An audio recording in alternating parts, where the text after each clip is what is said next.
Assalamualaikum warahmatullahi wabarakatuh. Selamat datang di channel Tausiah Ustadz, tempat kita berbagi inspirasi dan ilmu seputar Islam. Semoga video ini membawa manfaat dan menjadi jalan kebaikan untuk kita semua. Bismillah. Yuk, kita mulai.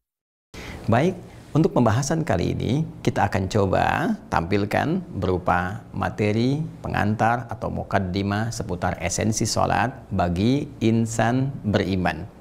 Dalam pembahasan ini ada beberapa poin yang akan kita uraikan, yaitu yang pertama tentang esensi sholat yang tadi kita sampaikan, kemudian yang kedua tentang makna sholat yang boleh jadi dari sekian kali kita tunaikan sholat, tidak sedikit bahkan yang belum mengetahui apa itu sholat. Kenapa disebut dengan sholat? Ada makna apa yang terkandung di balik pemilihan kata ini?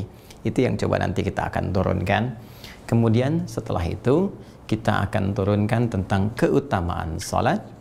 Apa keutamaan atau keistimewaan yang kita bisa raih dalam penunaian sholat ini? Karena setiap ibadah yang disyariatkan dalam Al-Quran dan langsung ditunjukkan, bahkan diperintahkan oleh Rasulullah SAW, sudah pasti memiliki tautan yang sangat erat dengan kehidupan kita dan berdampak pada lahirnya kemuliaan-kemuliaan, keistimewaan-keistimewaan yang bisa kita dapatkan. Mustahil ada ibadah yang tidak ada manfaatnya untuk kehidupan kita, khususnya insan beriman.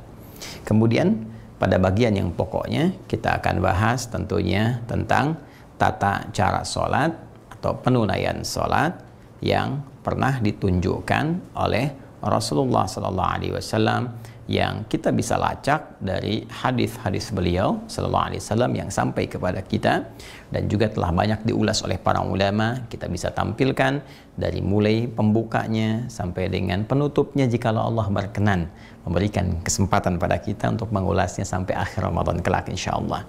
Baik, langsung saja teman-teman sekalian, kita masuk pada bagian yang pertama. Ini menjadi penting untuk kita uraikan guna mengetahui rahasia di balik sholat.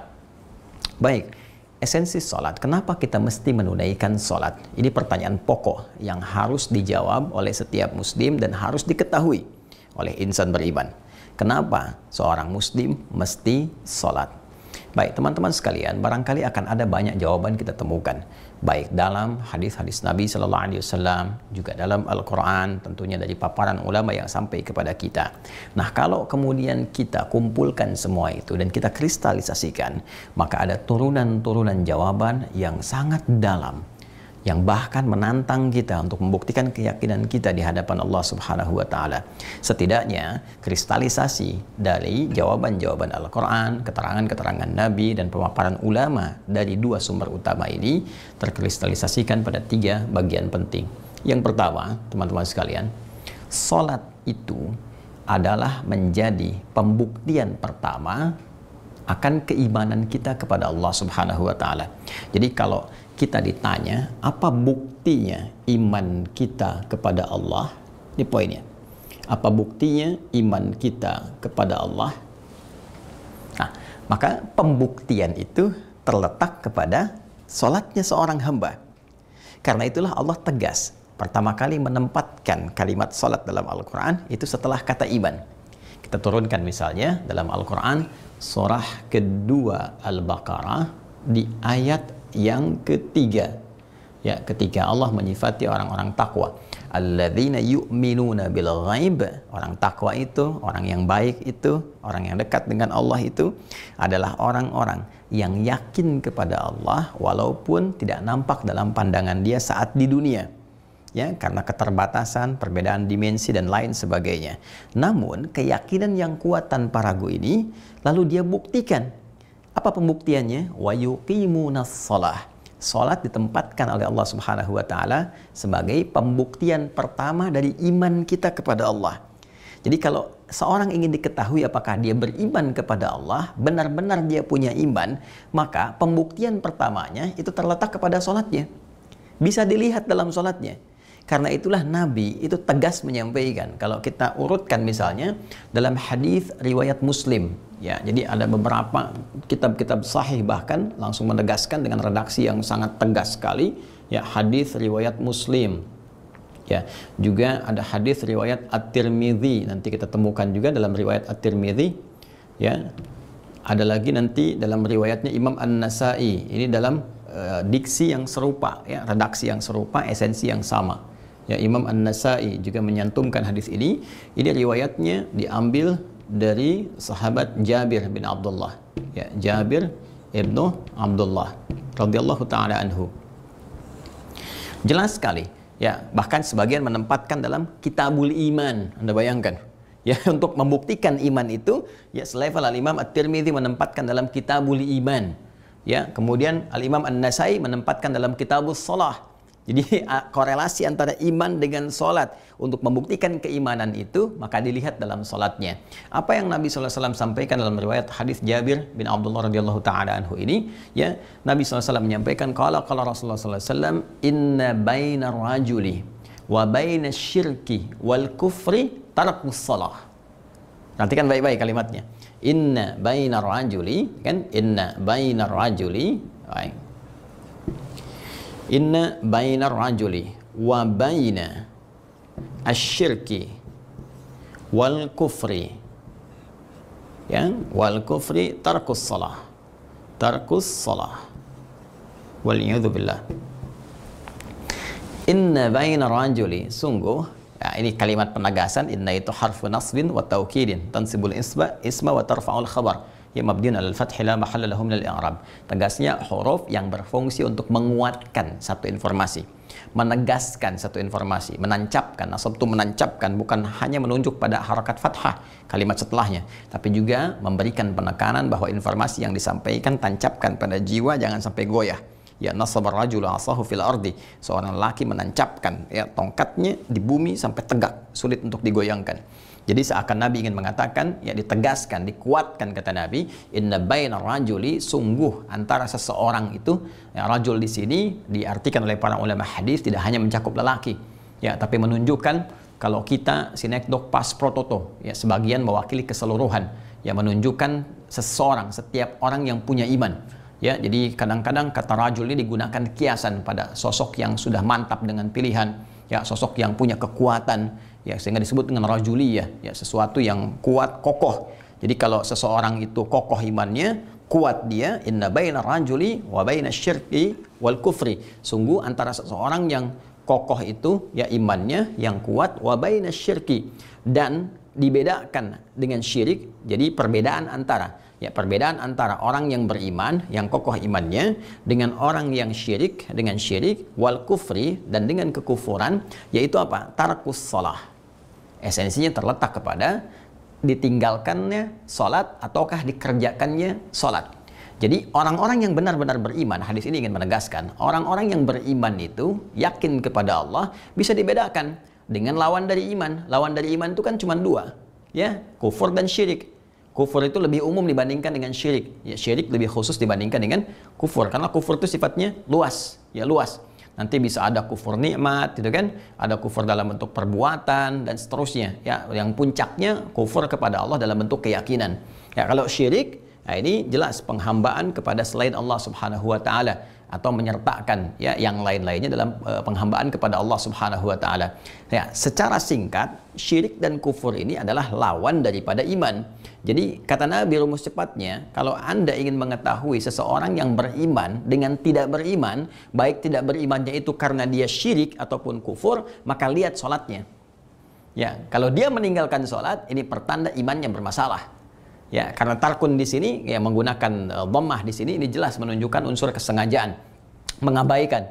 Ya, jadi ada orang yang memang memandang rendah sholat, atau mengabaikan sholat, kan, atau melihat sholat sebagai hal yang tidak bernilai, maka itu imannya dipertanyakan oleh Nabi SAW.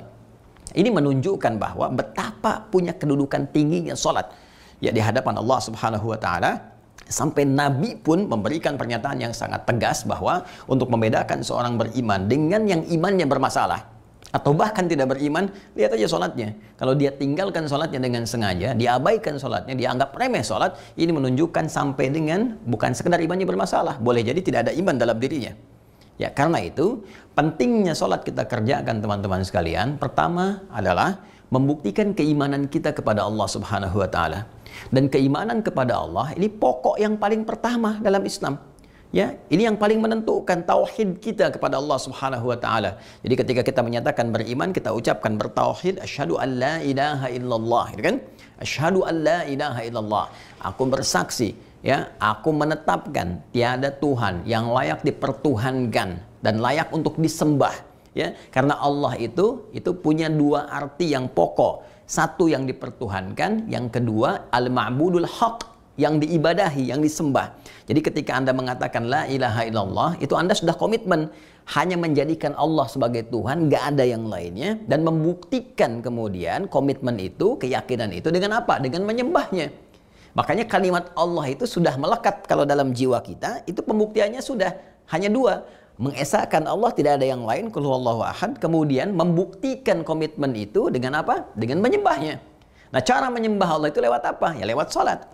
Ya, makanya kemudian syahadatnya kan diteruskan, wa asyhadu anna Muhammadar Rasulullah, dan kita meyakini Nabi Muhammad SAW utusan Allah. Di antara fungsi utusan itu menuntun kita bagaimana menyembah Allah lewat salat. Itulah sebabnya kita bahas sifat salat Nabi SAW, karena Nabi menuntun kepada kita bagaimana cara menyembah Allah dengan benar. Dan karena ini menjadi pembuktian dari iman, ya, seorang hamba, maka setiap insan yang beriman kepada Allah Subhanahu wa taala sejak Nabi Adam sampai kehidupan berakhir dalam risalah Nabi Muhammad SAW yang sangat kita cintai, maka salat ini akan menjadi ibadah pokok yang ditunaikan. Karena itu banyak berita dalam Al-Quran, bukan hanya di era Nabi Muhammad SAW saja, sampai ke kini, sampai kehidupan berakhir. Bahkan sebelum Nabi Muhammad, perintah sholat itu sudah ada. Ya, sudah ada. Dan kita yang paling sempurna dalam penunaiannya. Nabi Isa misalnya, sholat. Kita bisa lacak, bahkan diabadikan dalam Al-Quran informasinya di surah ke-19. Maryam, ya, di ayat 31 sampai 33-nya Anda temukan di situ bagaimana Nabi Isa kemudian menyampaikan bahwa beliau pun diperintahkan untuk sholat. Kemudian ada Nabi Ismail, ya, alaihi salam, kakek moyangnya Nabi Muhammad SAW, bahkan beliau pun meminta keluarganya untuk sholat.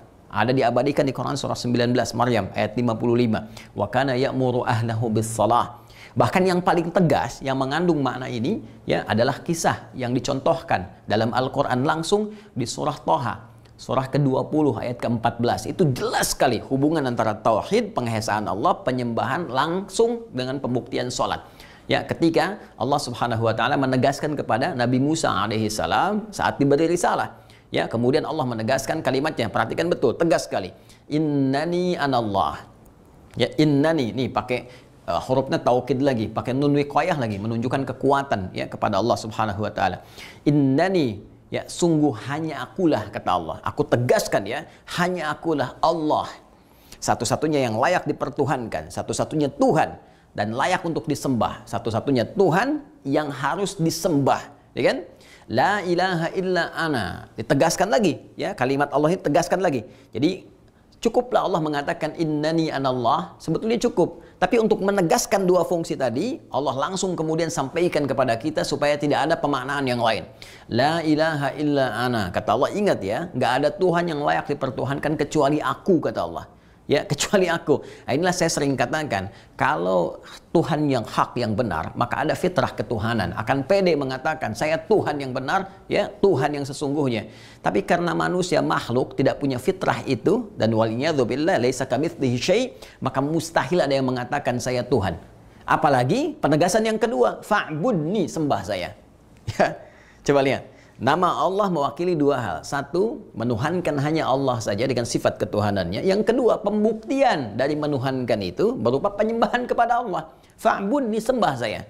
Sekarang tunjukkan kepada saya, kitab mana yang ada di muka bumi yang mengatakan dengan sangat pede luar biasa, saya Tuhan, sembah saya. Tanpa ambigu, tanpa penjelasan kemana-mana, langsung pada intinya, saya Tuhan, sembah saya. Demi Allah saya katakan, hanya dalam Al-Quran yang tegas mengatakan, innani anallah, kata Allah, sayalah Allah. Saya tegaskan, sayalah Allah, la ilaha illa ana, kata Allah, nggak ada Tuhan yang layak dipertuhankan kecuali saya. Fa'budni, sembah saya. Jadi ketika seseorang sudah mengatakan, la ilaha illallah, ya, tiada Tuhan selain Allah, hanya Allah yang dipertuhankan, maka selanjutnya kata Allah ini menuntut pembuktian kepada kita. Kata Allah, fa'budni, sembah saya. Buktikan keimananmu itu. Nah, ketika kita bertanya bagaimana cara menyembahmu ya Allah, teruskan ayatnya. Quran surah 20 tadi, Thaha ayat ke-14, teruskan. Ya, wa aqimis shalah, wa aqimis shalata lidzikri. Maka cara menyembah Allah itu langsung diterangkan oleh Allah, dan tunaikanlah salat. Jadi cara menyembah Allah itu lewat salat. Ya, makanya dalam sholat nanti kita mengatakan komitmen penyembahan kita. Disebutkan bahkan 17 kali dalam sehari. Iyyaka na'bud. Iyyaka na'budu wa iyyaka nasta'in. Kita katakan hanya kepadamu saja ya Allah. Hanya engkau saja. Ya, karena di bahasa Arab itu bisa na'budu iyyaka, bisa iyyaka na'bud. Kalau na'budu iyyaka bisa wa ghairaka. Ya, menyembah kepadamu dan selainmu. Tapi ketika dimajukan kata iyakanya, dalam ilmu balaghah disebut ikhtisas. Al-ikhtisas, mengkhususkan sesuatu saja tanpa yang lain. Jadi ketika kita mengatakan langsung dibimbing oleh Allah, iyyaka na'bud, hanya engkau yang kami sembah ya Allah. Dan titik itulah pembuktian pertama keimanan kita kepada Allah Subhanahu wa ta'ala sebelum kita ruku dan sujud. Karena itu nanti di hadis qudsinya jawabannya itu langsung, hadza baini wa baina abdi wa li abdi ma sa'al. Ini perjanjian komitmen antara aku dengan hambaku, kata Allah. Kalau benar hambaku dengan komitmennya sampai kalimat ini, apapun yang dia minta aku akan kabulkan. Nanti dalam praktek kita akan bahas bagaimana implementasi dari hadis yang dimaksudkan, serta bagaimana cara menggunakan keistimewaan sampai bacaan ayat tadi. Nah, intinya teman-teman sekalian, kenapa kita sholat? Ya, maka jawaban yang pertama untuk membuktikan iman kita kepada Allah. Ya, kalau bahasa paling tegasnya untuk menyatakan kita Muslim. Ya, jadi orang Islam itu gampangnya dilihat dalam sholatnya. Ya, karena itu di sholatnya itu ada syahadat. Silahkan cek, dalam sholat kan ada syahadat. Asyhadu an la ilaha illallah, asyhadu anna Muhammadar Rasulullah. Ada sholat, dalam sholat kemudian ada komitmen, ya, pengabdian, komitmen penyembahan, ada doa dan sebagainya. Jadi ini yang paling pokok. Artinya kalau ada seorang mengaku beriman, ada seorang mengaku Muslim tidak sholat, maka imannya dipertanyakan dan bahkan boleh jadi mendapatkan penolakan dari Allah Subhanahu wa taala, ya, atau dinilai bermasalah oleh Allah Subhanahu wa taala, baik dalam keterangan Al-Qur'an ataupun hadis-hadis Nabi sallallahu alaihi wasallam yang dirangkum oleh para ulama kita. Baik, ini bagian yang pertama yang penting untuk kita garis bawahi, ya. Karena itu jangan sekali-kali mengabaikan tentang sholat ini, karena ini akan menjadi pertaruhan iman kita di hadapan Allah Subhanahu wa taala. Baik, ini bagian pertama. Yang kedua, teman-teman sekalian, berakar dari sini pula sesungguhnya. Karena ini adalah pembuktian iman kita kepada Allah. Karena ini adalah esensi keyakinan kita kepada Allah Subhanahu wa taala, maka sholat pun, teman-teman sekalian, akan menjadi penentu kemaslahatan, kebaikan kita di dunia, sekaligus keberhasilan dan kemuliaan kita saat di akhirat. Jadi kalau Anda ditanya bagian yang keduanya, kenapa mesti sholat? Apa esensinya? Maka dijawab oleh Al-Quran, dari turunan yang pertama tadi, pembuktian iman kepada Allah, maka akan dihasilkanlah kemudian satu, manfaat dalam kehidupan dunia kita. Ini penting sekali kita terangkan, supaya menjadi motivasi. Ya, selain ikrar kita, komitmen kita kepada Allah untuk beriman, tapi ada motivasi juga yang penting kita dapatkan. Contoh misalnya, saya turunkan. Allah menjelaskan dalam Al-Quran, satu, dengan sholat itu, maka akan berpengaruh kepada perubahan perilaku kita, menjadi lebih baik daripada sebelumnya. Secara singkat, orang sholat, kalau benar sholatnya, pasti jadi orang baik. Ini poinnya. Ya. Kita bisa dapatkan ini isyaratnya di Quran surah ke-29 Al-Ankabut ayat 45. Utlu ma uhya ilaika minal kitab wa aqimis shalah innas salata tanha 'anil fahsya'i wal munkar. Ya, bacalah, pahami, pelajari segala yang diwahyukan kepada Muhammad sallallahu alaihi wasallam, ya, yang termaktub dalam Al-Qur'an. petunjuk-petunjuk, gambaran-gambaran. Kemudian apa setelah itu? Wa aqimis shalah, lalu tunaikan salat. Jadi perintahnya sebelum salat ditunaikan tuh baca, pelajari dulu, pahami dulu kan dengan baik, setelah itu salat. Nah, salat yang seperti ini yang benar, yang dipahami bacaannya, yang diketahui gerakannya, paham maknanya, itu tanha 'anil fahsya'i wal munkar. Sungguh salat yang dikerjakan dengan benar itu ada alif lam, ma'rifat di sini. Yang dikerjakan dengan benar, bukan asal-asalan, ikut aturannya, benar petunjuknya. Ya, tanha 'anil fahsya'i wal munkar. Maka yang demikian itu bisa menyebabkan seseorang terbebas dari dua sumber keburukan. Jadi kalau ada sifat buruk itu sumbernya cuma dua. Satu, fahsya, keburukan yang bersumber dari syahwat. Ya, mohon maaf sekali. Ya, kata-kata kotor, jorok, porno aksi, ya, kemudian pornografi, LGBT dan semacamnya itu fahsya. Kemudian mungkar, segala keburukan yang diingkari oleh hati kita, sumbernya nafsu perut dan akal. Ya, celaan, gosip, hoax, berselisih, mencuri, korupsi, merampok, apalagi membunuh dan sebagainya itu mungkar. Makanya perbuatan diingkari oleh hati kita. Ada orang korupsi, kita mengingkarinya, ya kan? Ya, ada orang mencela, kita mengingkarinya. Ada orang bikin gosip, hoax, kita mengingkarinya, gitu kan? Itu mungkar. Nah, orang sholat, kalau benar sholatnya, jadi gerakan dan bacaan sholat itu melatih kita terhindar dari dua sumber tadi. Makanya dahsyat itu. Orang jahiliyah, seburuk-buruknya manusia yang hadir pada masa itu dengan berbagai ragam tindakan kriminalitasnya, itu terhenti dengan sholat yang mereka tunaikan dengan benar. Itu jadi berubah jadi khairah ummah. Jadi kalau Anda bisa saksikan, dahsyat pengaruhnya. Bagaimana orang yang tadinya senang mencela jadi mencinta, yang memukul jadi merangkul, gitu kan? Bahkan ada di antara mereka yang tadinya rakus, pelit, jadi dermawan, luar biasa, lembut perilakunya. Ini cukuplah orang beriman tuh sholat dengan benar, pasti jadi baik. Akan jadi pertanyaan kalau ada orang yang kemudian sholat, ya kan, tanpa kemudian menjadi baik, gak dapat dari ini, berarti dipertanyakan. Ada sholat yang keliru yang dia tunaikan. Disinilah peran penting kita untuk membahas bagaimana cara Nabi menunjukkan kita sholat, seperti halnya orang-orang di masa beliau SAW belajar dari Nabi dan bisa merubah perilaku mereka. Jadi poin yang pertama, kenapa Anda harus sholat? Ya, jawabannya sederhana. Selain membuktikan keimanan kita pada Allah, kita ingin menjadi berubah baik. Pengen baik. Kan sekali lagi, pengen baik. Karena itulah dari sejak kecil, amalan pertama yang dilatih itu adalah sholat. Silahkan cek, hadis-hadisnya banyak sekali. Ya, usia 7 tahun diingatkan sholat, 10 tahun diberi pelajaran yang membuat dia mengerti. Kenapa dari kecil ditanamkan sholat? Supaya apa? Supaya dari kecil itu terajarkan baik, saat dewasanya jadi lebih baik. Itu poinnya.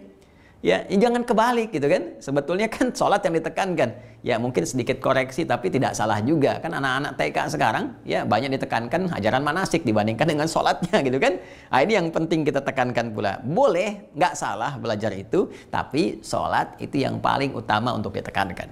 Ya, baik. Selanjutnya ada beberapa bagian juga teman-teman sekalian. Misal, sholat itu mempercepat terkabulnya doa. Ya, doa yang cepat dikabulkan. Sehingga banyak sekali ya para ulama bahkan ketika memohon berbagai hal dalam kehidupan, termasuk ingin menulis sesuatu yang penting, itu mereka banyak kemudian memohon dulu lewat sholat. Ya, Al-Imam Al-Bukhari menulis misalnya Sahih Al-Bukhari 16 tahun itu, yaitu kan dimulai setiap akan menuliskan satu hadis, beliau sholat dulu, minta kepada Allah petunjuk dan sebagainya, itu kan? Dan banyak sekali kisahnya. Nah, kenapa? Karena memang inti ketika kita menunaikan sholat, itu perintah pertama, panggilannya disertai dengan permohonan doa.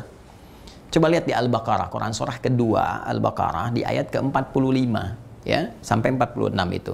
Wasta'inu bis-sabri was-shalah. Wasta'inu. Jika Anda punya persoalan dalam kehidupan, punya masalah apapun, terima dengan sabar. Kemudian mintalah solusinya kepada Allah lewat salat. Kalau Anda belum yakin, dipertanyakan imannya. Dipertanyakan imannya.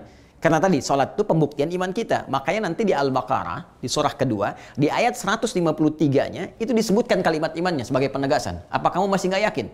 Ya ayyuhalladzina amanusta'inu bis-sabri was-shalah. Hei orang-orang yang menyatakan dirinya beriman, punya iman, yakin dengan Allah. Hei, kata Allah, saya tegaskan, kalau punya persoalan, terima dengan sabar, minta solusi lewat sholat. Makanya kita minta dalam sholat, iyyaka na'budu wa iyyaka nasta'in. Nah, apa contoh prakteknya? Bahkan dipraktikkan oleh para nabi sebelumnya. Ya, sebelum Nabi Muhammad SAW ada beberapa kisah dicantumkan dalam Al-Quran. Yang paling populer kisah Nabi Zakaria alaihissalam.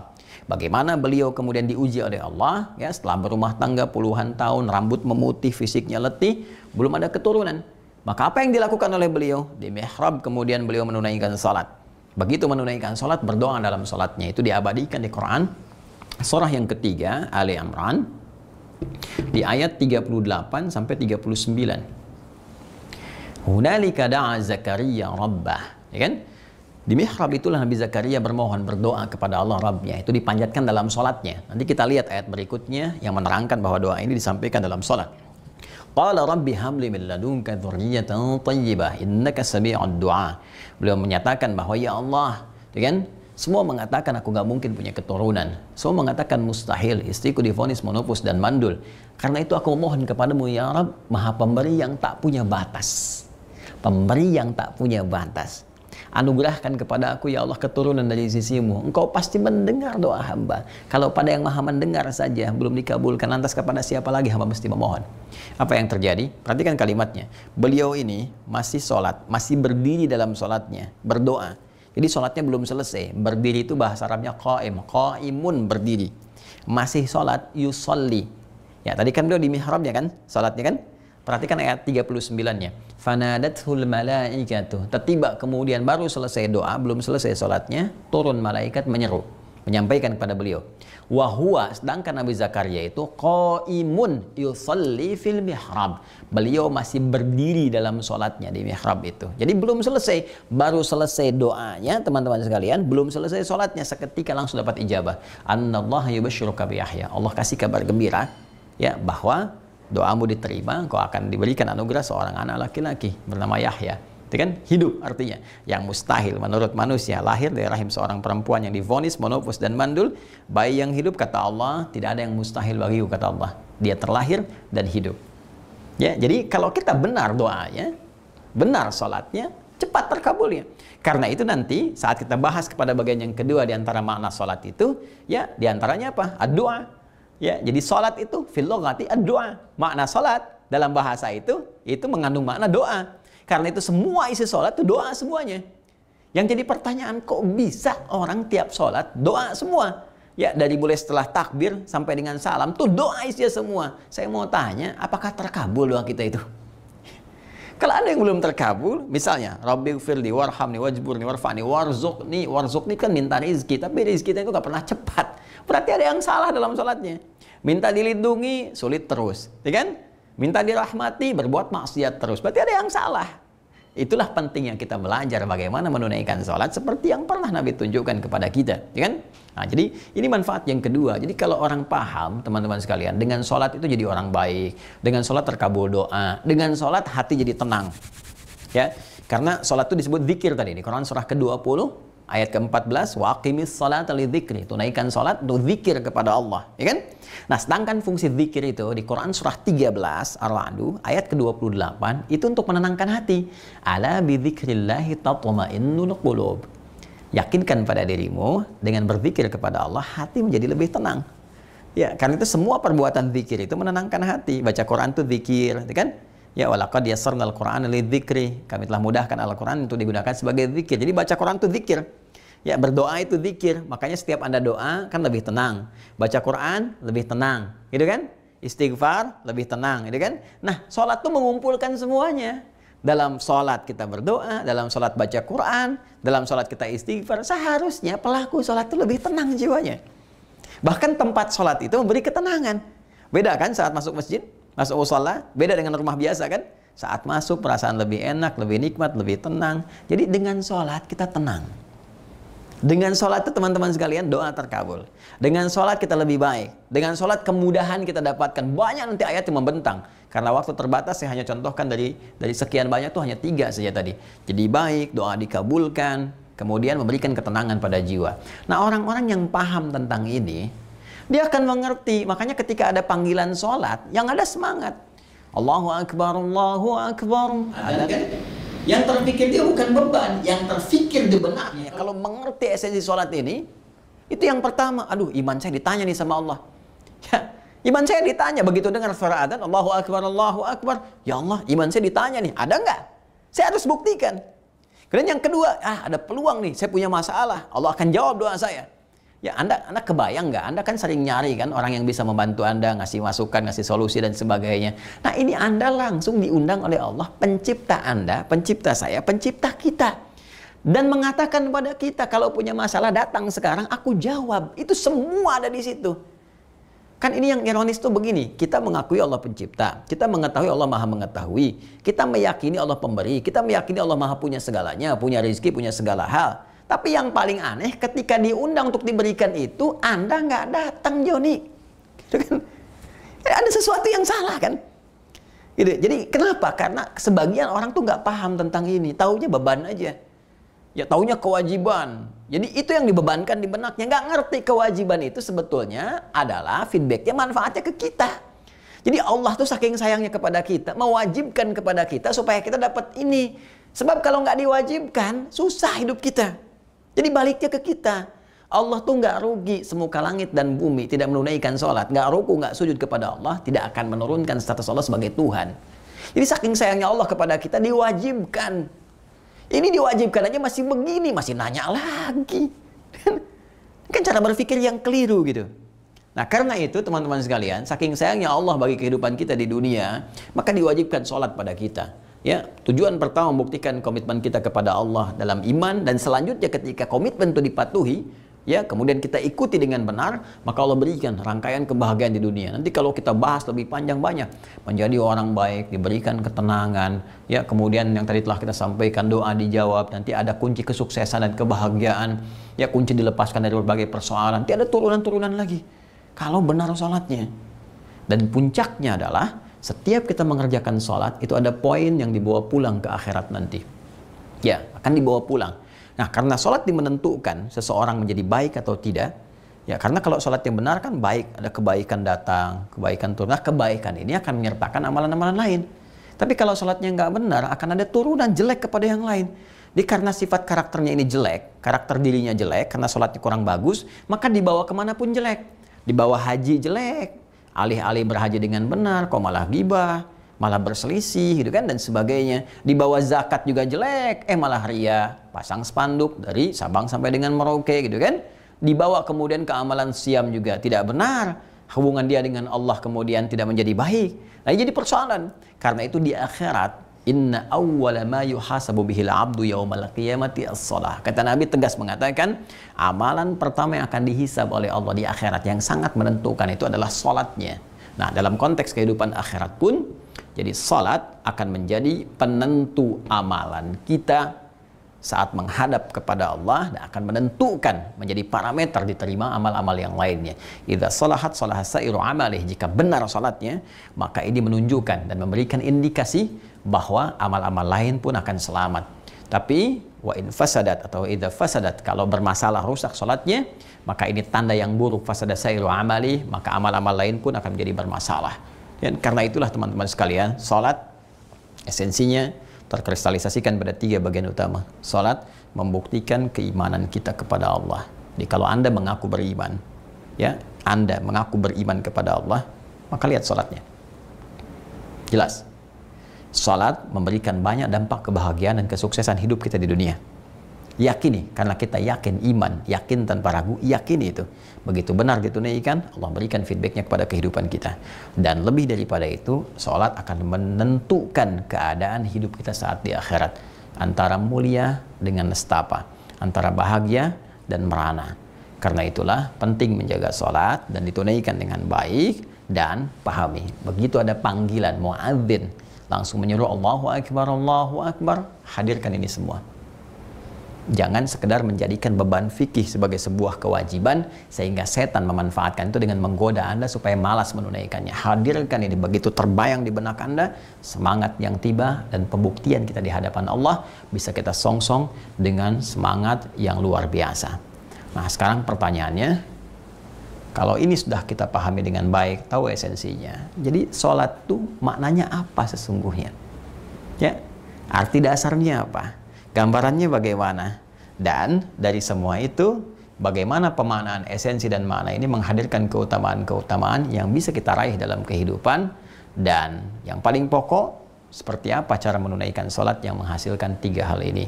Insya Allah kita akan bahas itu semua pada episode yang kedua di Aku Suka. Ayo kultum sejenak untuk berbuka. Nah, teman-teman sekalian, insya Allah kita akan sambungkan di esok hari, hari kedua di bulan Ramadan tahun 1442 Hijrah. Hanya di channel Adi Hidayat Official. Selamat berbuka, semoga Allah menerima siyam kita di hari ini, dan semoga rahmat Allah menyertai kita semua. Allahumma taqabbal minna innaka antas sami'ul alim wa tub 'alaina innaka antat tawwabur rahim. Subhanakallahumma wa bihamdika nashhadu an la ilaha illa anta nastaghfiruka wa natubu ilaik. Wa akhiru da'wana alhamdulillahi rabbil alamin. Assalamualaikum warahmatullahi wabarakatuh. Terima kasih sudah menonton. Jangan lupa like, share, dan subscribe untuk mendukung dakwah ini. Sampai jumpa di video berikutnya. Wassalamualaikum warahmatullahi wabarakatuh.